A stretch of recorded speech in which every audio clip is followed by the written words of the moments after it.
Hey there, workshoppers. It's Jason here checking in again.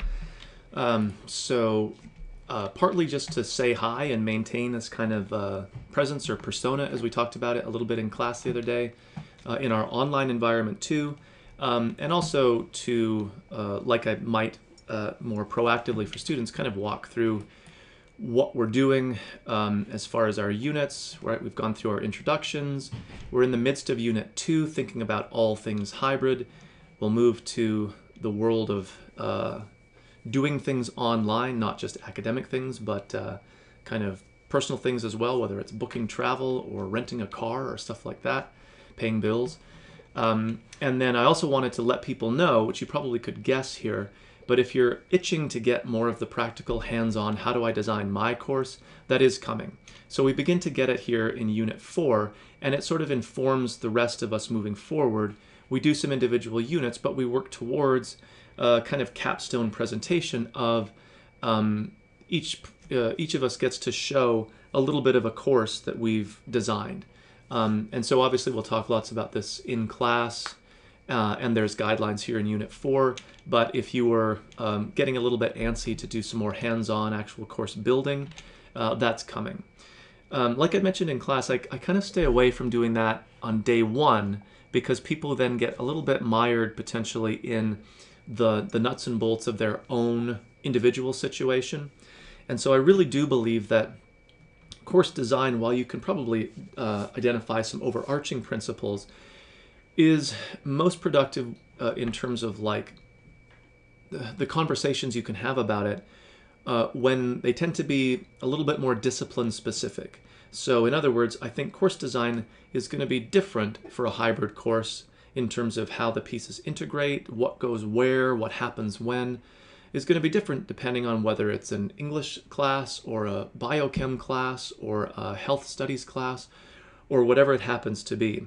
Not that they're totally distinct and we can't find some commonalities, but I'm really a big supporter of having much more kind of like department level conversations about how best to design courses that are going to allow for students to be as successful as possible. Certainly there are, again, some slightly more universal principles that we can talk about, but there's lots of, I think, ways that those design principles might change or nuances they might take on as we get a little more down towards the discipline-specific area. But anyway, we do get there, so don't worry. We'll talk about that.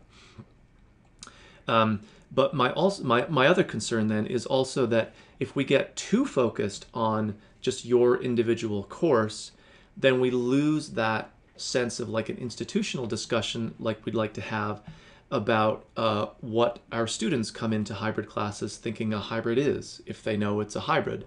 So we looked at like the registration system and how in some ways unhelpful that is for alerting students to the fact that they're taking a hybrid course and in fact what that even means practically speaking.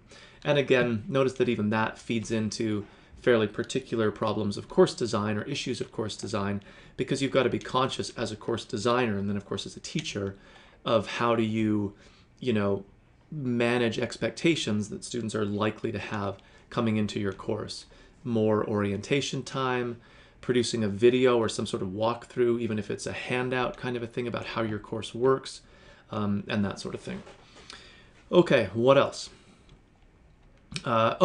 So I guess the package for all of that is that I remain really, really sensitive to the time, the face-to-face time that you guys are putting in just to take the workshop, to do the extra out-of-class readings and other things, and of course the official, online stuff that we're doing. That takes a lot of time, so I really appreciate or am aware of the time that it takes. And so I'm really sensitive to making the most of that time. So if there are things that you really want to be doing or talking about that we're not, by all means let me know and we can build those in. I built out our course, like I've said before, in a fairly elaborate way, for some reason just so you can see what it might look like what a blog tool might look like as you might use it in your course. And you get to see it from the student side, which like we've talked about is really can be eye-opening. But it doesn't mean that I'm necessarily wedded to having all of our meetings be exactly the same, of doing certain things, I'm really open to new directions if there's certain things that we're just missing or things that are on your mind that aren't being addressed just yet, and that kind of stuff. One thing I forgot to ask about was the course badging system. So there's people should have some badges now. And again, my instructor view looks a little bit differently. And even if I triggered the student view because I haven't actually done the stuff, I'm not sure how it would show up. So I'm really interested to see from the student perspective, how does this badging system look? And also, what does it feel like? Would it be worth doing in a course? Would you want just 2 badges? Would you want 22 badges? That would be great stuff for our conversation for next week. So again, if you're interested or wondering about when we actually start building your course, that comes pretty quickly, but I do like people to be aware of some more global issues before we get really into the nuts and bolts of that. And by all means, if there's things that we're not touching on that you'd like to be touching on, just let me know. All right? So I look forward to our next meeting and to seeing what everybody has to say about all things hybrid in the world.